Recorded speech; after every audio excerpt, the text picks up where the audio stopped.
नमस्कार. माझ्या यूट्यूब चॅनलमध्ये तुम्हा सर्वांचे खूप खूप स्वागत आहे. आजच्या व्हिडिओमध्ये आपण पाहणार आहोत एक कथा. कथेचं शीर्षक आहे निष्ठा. चला तर मग. जनाबाईचे अभंग दूर दूरपर्यंत लोकप्रिय झाले आणि तिची ख्याती कबीराच्या कानी गेली. इतके सुंदर अभंग रचणारी ही स्त्री आहे तरी कोण, या उत्सुकतेपोटी संत कबीर जनाबाईच्या भेटीसाठी पंढरीस आले. तिथे आल्यावर त्यांना कळले की ती नामदेवाच्या घरी कामास आहे. तिथे गेल्यावर त्यांना कळले की ती गोपाळपुरास गोऱ्या थापायला गेली आहे. तिला येण्यास काही अवधी लागेल. दासीचे घरकाम करणारी, गोऱ्या थापणारी बाई अभंग लिहिते याचे त्यांना फार अप्रूप वाटले आणि ते तिची वाट बघत तिथे थांबण्याऐवजी गोपाळपुरीस गेले. तिथे नदीच्या काठावर दोन पोक्तवयीन स्त्रिया एकमेकीशी भांडत असल्याचे त्यांना समजले. त्या दोघींच्या मध्ये गोऱ्याचा मोठा ढीग होता. गोऱ्या चोरल्याचा एकमेकीवर त्या आरोप करत होत्या. कबीर काही वेळ त्यांचं भांडण ऐकत तिथेच उभे राहिले आणि मग काही वेळाने त्यांनी त्या दोघींना विचारले की इथे जनाबाई नावाची कोणी स्त्री आहे का. त्यांच्या या प्रश्नाचे दोघीपैकी एक स्त्री उसळून बोलली, ही काय, हीच की जनी. चोरटी माझ्या गोऱ्या चोरून माझ्याशी भांडण करते आणि वर तोंड करून मला शहाणपण शिकवती. त्या बाईच्या या उद्गाराने कबीराला थोडासा धक्काच बसला, कारण त्यांच्या मनात जनाबाईचे वेगळे चित्र उभे राहिले होते. तरीही त्यांचा त्या बाईच्या सांगण्यावर विश्वास बसला नाही. ती तेथेच आशाभूतपणे त्यांचे भांडण ऐकत उभे राहिले. त्यांनी न राहून दुसरीला विचारले की तूच जनी आहेस का.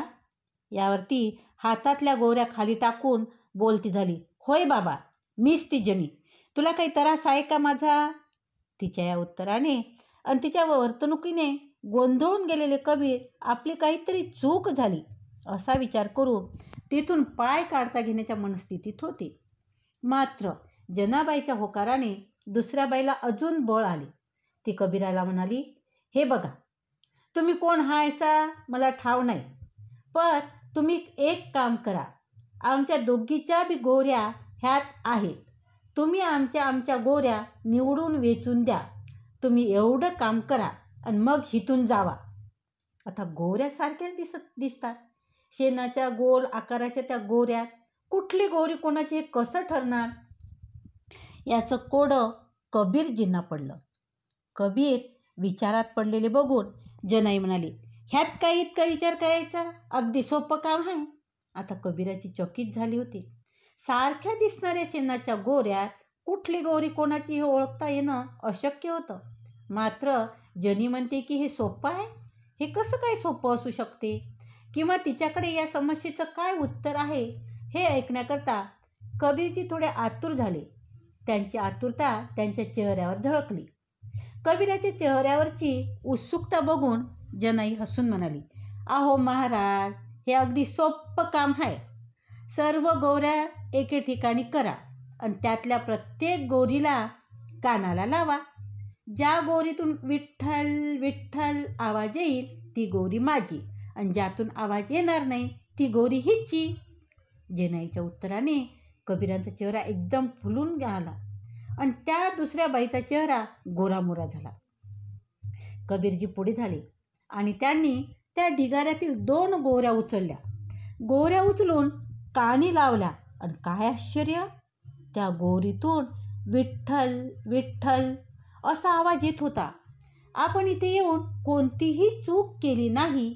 आपण एक महान कवयित्रीला भेटत आहोत, जिच्या विचारात देव वस्तू आहे हे त्यांच्या लक्षात आलं. कबीरांनी सारख्या गोऱ्याची वाटणी केली. त्या बाईच्या काही मोजक्याच गोऱ्या होत्या, तर बहुतेक गोऱ्या जनाबाईच्या होत्या. जनाईच्या गोऱ्याच्या ढिगावर एका बाईने आपला काही गोऱ्या लावून तो ढीग आपलाच असल्याची खोटी बतावणी केली होती आणि वर जनाईला ती खोटं ठरवत होती. गोऱ्याची वाटणी झाल्यावरही कबीरांच्या चेहऱ्यावर प्रश्नचिन्ह कायम होतं. जनाईने त्यांच्या मनातील शंका ओळखली आणि म्हणाली, ह्या गोऱ्यातून हा आवाज कसा आला याचं तुम्हाला कोडं पडलंय का. एकदम साधी गोष्ट आहे. मी ह्या गोऱ्या थापताना विठ्ठलाचेच नाव घेते अन माझ्या ध्यानी मनी पांडुरंग असतो, तोच ह्या गोवऱ्यासुद्धा असतो. कबीर चकित होऊन जनाबाईचे बोलणे ऐकत राहिले. पण मग त्यांनी स्वतःची ओळख करून दिली. कबीरजीचा परिचय ऐकून जनाबाई त्यांना घरी घेऊन गेला. एकाग्र चित्ताने केलेल्या नामस्मरणातील ताकद सांगणारी ही घटना सत्य न समजता केवळ एक आख्यायिका असावी असा विचार जरी केला तरी ह्यातील भावार्थ श्रेष्ठ आहे. चिरंतन असाच आहे. भक्ती कशी करावी याचे नियम नाहीत, मात्र ती मनापासूनच असावी. ती सच्ची असली की आपल्याला देखील ईश्वराचा सर्वत्र प्रत्यय येतो, हे मात्र खरं आहे. धन्यवाद. आजचा हा व्हिडिओ कसा वाटला तो कमेंटद्वारे नक्की कळवा. तसेच व्हिडिओला लाईक करा, व्हिडिओ शेअर करा आणि चॅनलवर जर नवीन असाल तर चॅनल सबस्क्राईब करा. धन्यवाद.